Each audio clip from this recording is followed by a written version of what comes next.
that's definitely been the hardest part, is carving out that time to go back to the roots. But that has also saved us time later on, because we all have that shared understanding, so you don't have this misalignment in what's going out.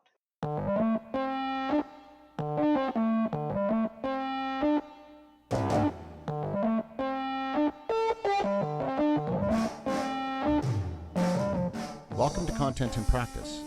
I'm your host, Blaine Kylo.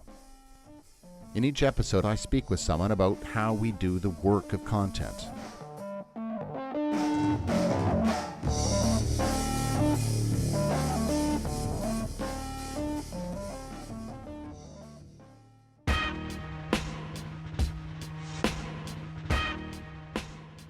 The city of Surrey is part of British Columbia's Lower Mainland, a metropolis that also includes Vancouver, Burnaby, and Richmond. Like all modern municipalities, Surrey has a website and social media presence, and Alanna Schulz manages the team responsible for those things. Over the past couple of years, Alanna's team, which is part of the marketing and communications department at the city, has been shifting to an agency model where they are engaged by other city departments to create and maintain digital content. I asked her what this transition has been like. We have members of our team who are coming from private sector, or because we're working on other digital projects where you're used to working with an agency where this is your bucket of hours, this is what the client is asking for, what are their requirements, scoping it out. We approach communications as much as we can like an agency in that way. It's the agency model, but because the internal clients that we're working with are also part of our broader Surrey team, the challenge is, how do we ensure that when we're working with our internal client, they perceive us as an agency working to support them, but also look at us as part of a team that's helping them serve their goal for the same customer. So I think in terms of how a client might interact with an agency and have a certain expectation on how many revisions, or a certain, here's our core requirement on what kind of content we want to see here. I think in terms of that interaction, that's where the balance kind of comes in, and how do you maintain that relationship of serving the internal client while the client is part of your team. Within an agency world, often there's this notion that the customer gets what the customer wants. But that's not necessarily, and especially in your context, that's not necessarily the right answer. No. And so we always go back to, whenever we're talking with a client, we go back and say, these are fantastic ideas. Let's boil it down and go back to what our objectives are. What is the target? How did we get here? What's the goal? Who's your audience? So often it goes back to, what are your requirements? And when you learn about your requirements, and when you're coming in with your communication plan, you're coming in with your technical specifications, then often we end up with different tactics than the client may have expected, but the execution ends up being so powerful that when that client has that experience once, the next time they come to work with us, the attitude is a lot more of, here's the need that I have, help me fix it, or help me solve it, help me get there. So we've really focused on also thinking of the agency standpoint, and when you're marketing yourselves as, here's what our agency can offer you, we've been doing more intranet articles and some presentations within the organization, just telling people this is how social works. This is what kind of content our audiences are looking for. So in being more proactive and educating the organization about the strategies and about the principles and different approaches, and then trying to train the organization to come to us with their problems and their hopes and their aspirations for their business, and from there help work with us to build it out. So it's just changing that mindset, and when they come to us as an agency, what are they coming to us with? For Alanna's team, the challenge has not just been to establish with other city departments a new approach to doing digital content, but also to instill in them a trust that her team are experts in creating that content? It's been slow, but it's one where we are also strategic in terms of where we know we can make the most impact. Where can we help the customers and help the business the most in that sweet spot where we can create these case studies that when we have these business units who haven't maybe worked with us before, that we can bring these case studies to them and say, here's what we did. Now you come to us and we are ready to help you. So we've in the last year or two, we've adopted the case study model and focusing on education and telling the organization what we can do and demonstrating that success to earn that credibility and to influence the mentality that you have people who have been in marketing for 20 years, or you have designers who have worked with, this scope of clients here to serve you, so use them. From a city funding perspective, I think when you break it down, a website is often funded the way a pipe in a road is. So it's looking at the city website as a piece of city core infrastructure. So in terms of making sure that you have the right engineers to maintain that infrastructure within the city, it's also looking at it from a similar perspective in the digital management space. Of course, the other piece of that is getting the authority from the larger organization to take accountability for being the digital content experts. I think it goes back to the case studies, and it goes back to the research, and goes back to just thinking about things from a more data-driven perspective. So in knowing that an organization is data-driven, taking that idea away that content is subjective and looking at it from a data perspective in terms of, okay, we have 6,000 pages on the website and maybe 40% of them have performed at this level for the last 2 years. Is this where we want to invest our time? So in telling the story with metrics has been really helpful. In reaching out to the customers and our audiences and making sure that we're including that information when we're presenting with leadership and when we're talking with clients has been really helpful. Wherever we can in helping the organization see that our decisions are objective, they aren't subjective, has been really helpful in flipping that mindset that creating content is authoring. Establishing the credibility and gaining the authority is part of the change that happens within organizations that are working to mature content practices. The other important shift is in getting departments that may be used to processes designed around more traditional print marketing and communications to think about digital needs from the beginning. I think that's one of the conversations that we end up having with clients is they'll come and they'll say, okay, so all of our communications is done. Now we're ready for digital. And so it's educating them and stepping them back to say, digital is part of communications and it's part of the space, and thinking about it at the creation or research phase and not thinking of that division. I think it's a journey you take people on, that's for sure. So that's still an issue, is it? That people think that digital is something you do after all the other work is done? Yeah, I think depending on how often people work with you or depending on what the scope of the project is, I think it's thinking of it as an after the fact implementation. In terms of the larger scale projects, I think we see ourselves being involved a lot earlier. In terms of the smaller and more medium ones, that's one where we definitely still are working with the organization to educate them on the fact of think of us at that infancy stage and working on building the digital communication capacity, not just within our team, but within the organization and other communicators that are working within other business units as well.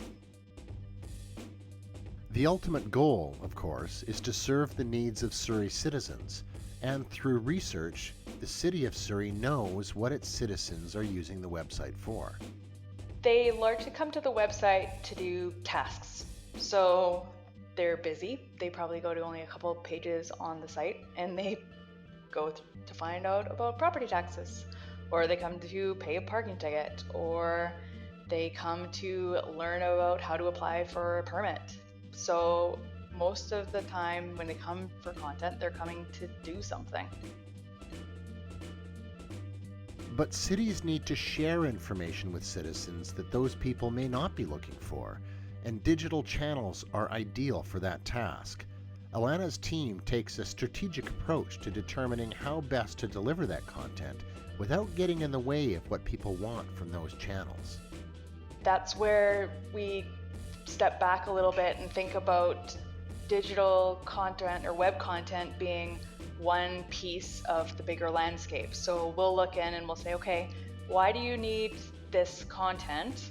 First off, what's the business need or what's the driver? And sometimes are there audiences asking for this? Is there a bigger back context to this creation that we need to know about first? And then making sure that we're understanding from a website perspective, maybe we don't need this context, but do we need this because it's part of a bigger social campaign or news and updates that you're focusing on a driver there? So I think understanding the why.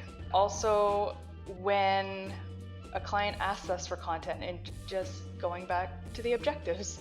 What do you hope to achieve with this content? So if we look at our goals of raising awareness or encouraging engagement, what goal are you looking to achieve? And what goal is your audience looking to achieve here? And I think that second question is one that people often aren't asked. That's also when it needs people to reply with, oh, actually, I don't quite know who the audience might be for this one, or it's everybody. So whenever we get to that point, because we're going on that journey with the client, that's when you can dig a little bit deeper, and oftentimes the client will see it through that conversation, just being asked more questions. It's earning that trust with the client and building that relationship over time that they'll allow you that space to dig a little bit more. That's been the part that we've worked on over the years that has allowed us that space. But it's asking the why questions until you get to the root, and then often the client can see it on their own. And I bet that's a lovely opportunity. It's fantastic. The other balance that is always such a hard one to get, but an important one to have, is balancing that business need and remembering that the business need is founded by the audience need, and just flipping that paradigm of this business needs this content. It's okay, which audience needs that content? One other thing that we need to explore more is how do we reach different audience bases, and how do we, in knowing that Surrey is so multicultural and we have tons of people speaking languages other than English at home and lots of different cultures to celebrate, how do we also ensure that we're creating content that meets all these diverse needs? Surrey is an incredibly multicultural municipality. Many people who need to access information and services are communicating in other languages and come from different cultures. That is one reason that creating content using plain language principles is so important. I think the expectation that anybody would have for the government's website is that they can access it and that information that they want is available to them. And so I think that's where translation has always, come into play for us as being our key tool, where if users need or prefer to access the site in a different language, that it's available to them. Some of the challenges that we have within that, I think, are also in just kind of understanding what technologies people use or what different tools people are employing for translation. I think that's an area where, we need to dig a little bit more.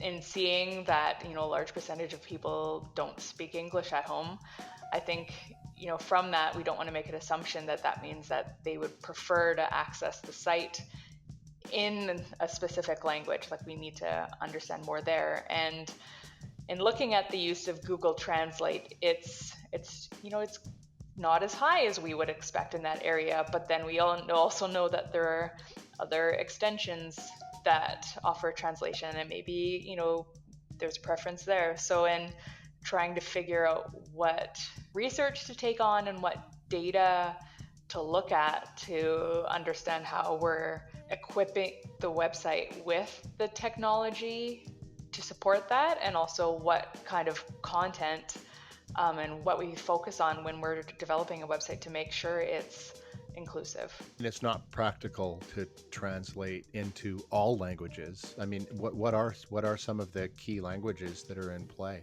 Punjabi is a huge one. We also see Chinese and Korean are really highly spoken at home, but there are so many languages.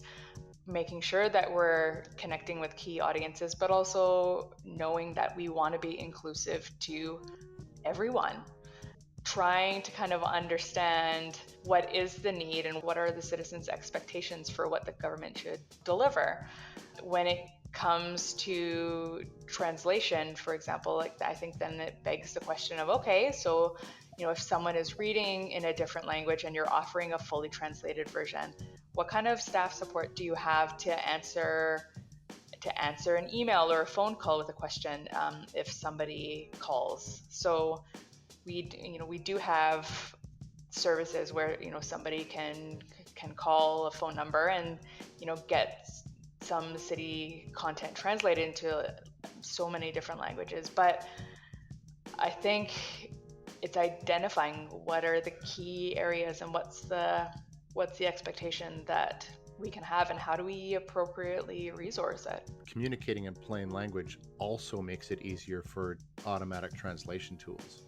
Whatever we can do to make it more accessible, so it helps the tools, and it also helps people who are maybe just learning to read in English, or people with lower literacy, or just everyone. And also thinking of the role that children may have within the home as well, and knowing that in some situations maybe the child is able to, or the teenager is able to read in English, whereas the parents might not have that ability. So they'll say, can you read this and can you translate this for me? Making sure that we're enabling that to happen where we can.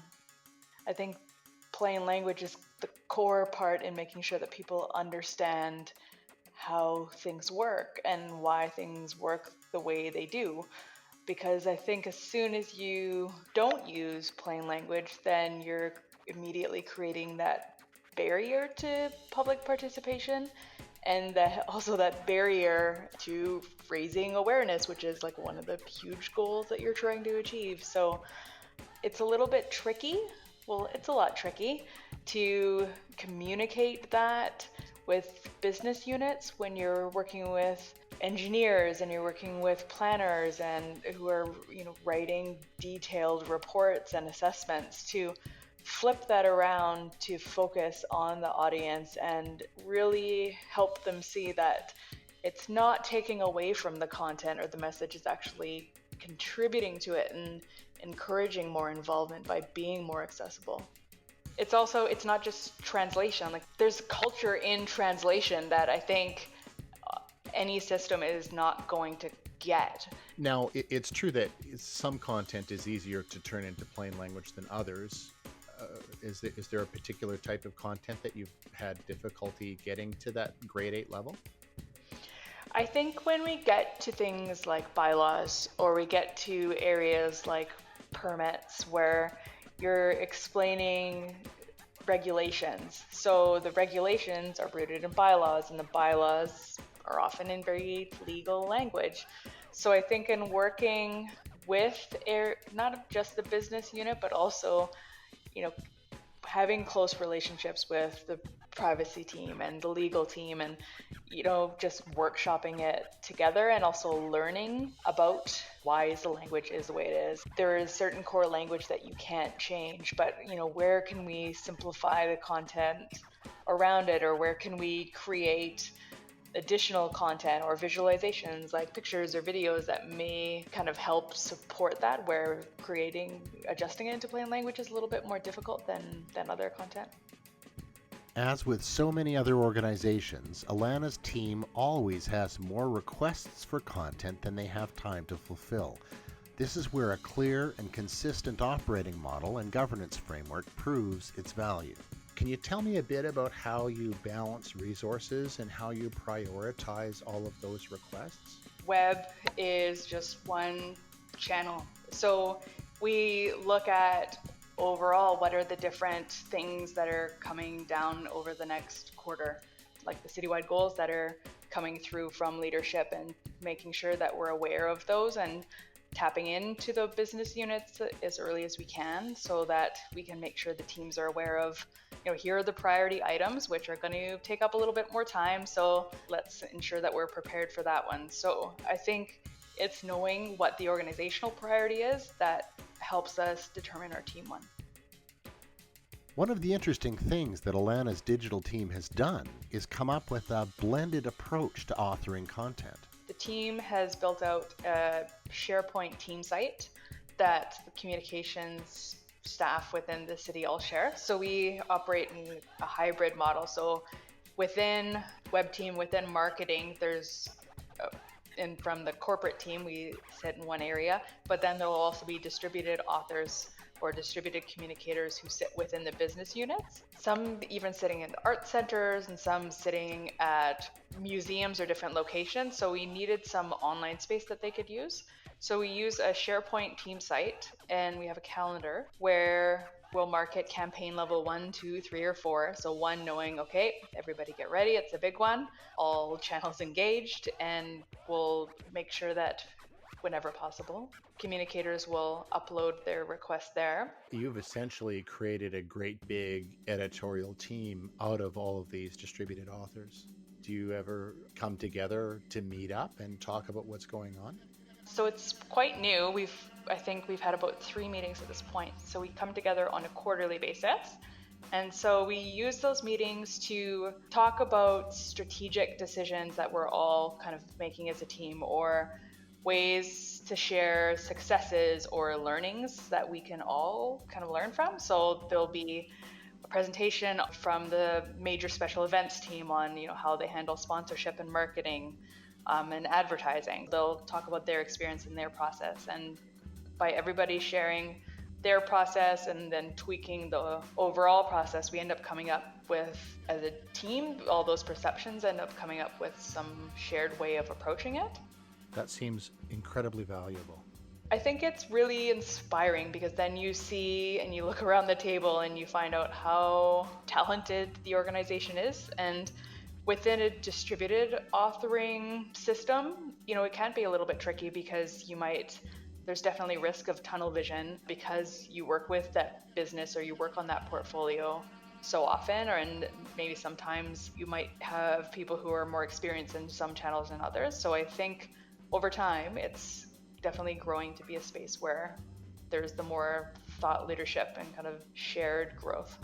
This is all sounding a lot to me like an organization that is really maturing in its content strategy practice.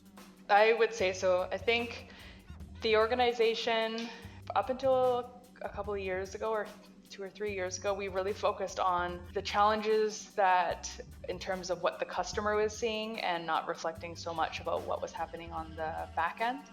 And I think in a large organization, you tend to kind of think about, okay, well, if this organization's so big, how can we influence change, and how can we grow if, we're one team within such a huge organization? And I think because the organization's so focused on relationships and growth, I think that culture has helped us, just taking the time that's really hard to take in terms of creating playbooks and stepping back and looking at your guidelines again. That's definitely been the hardest part, is carving out that time to go back to the roots. But that has also saved us time later on, because we all have that shared understanding, so you don't have this misalignment in what's going out. So it's not just maintaining the standards and guidelines and those tools that anchor your practice, but making sure that everybody remembers that they're there.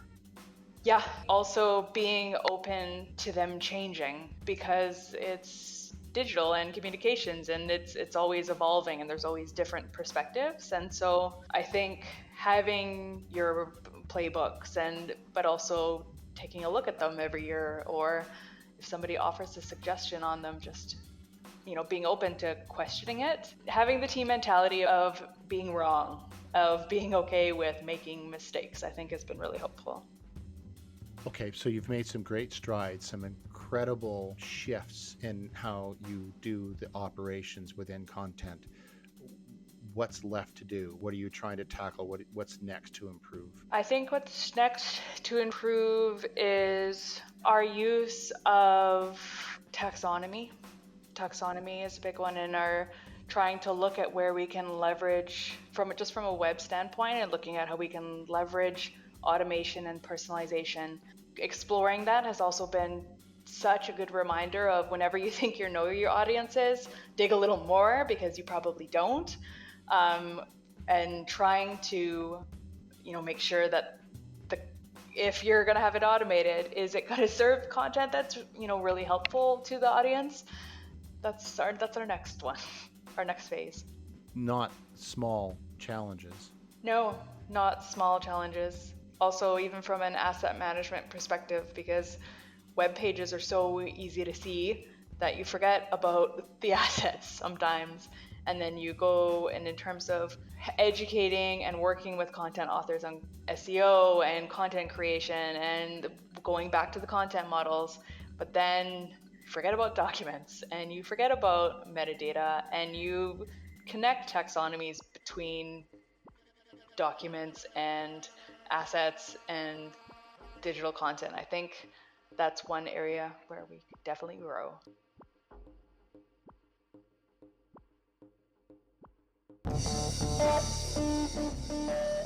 You've been listening to Content in Practice. This episode was produced by Kathy Wagner and me. Thanks to Alanna Schulz from the city of Surrey. Music used in this episode is from Jonah Dempsey's The Insider Project. Our theme music is by Lee Rosevere. This podcast is presented by Content Strategy Incorporated, a consultancy focused exclusively on content strategy. Find us online at contentstrategyinc.com. Thanks for listening to Content in Practice. I'm Blaine Kylo.